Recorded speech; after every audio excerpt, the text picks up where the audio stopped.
चलो बनी जाओ अवधपुरी माँ देखेला चारो ललना।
चलो बनी जाओ अवधपुरी माँ देखेला चारो ललना।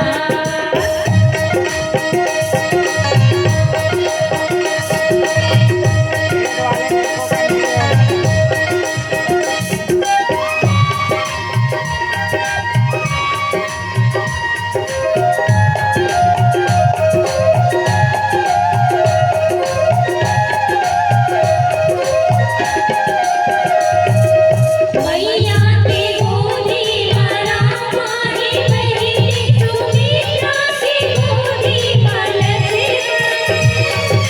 के गोदी माँ भरत से लगे हैं सबले छोटे सरोवर। देवता भलो यहाँ दर्शन करे आए हैं सबो नर नारी।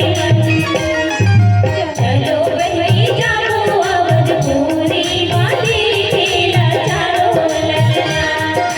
चलो बनी जाओ अवधपुरी माँ देखेला चारो ललना।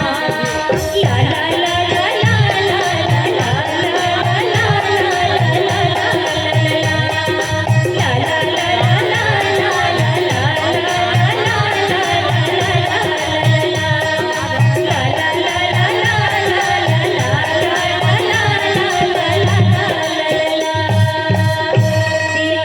रामचंद्र की जय।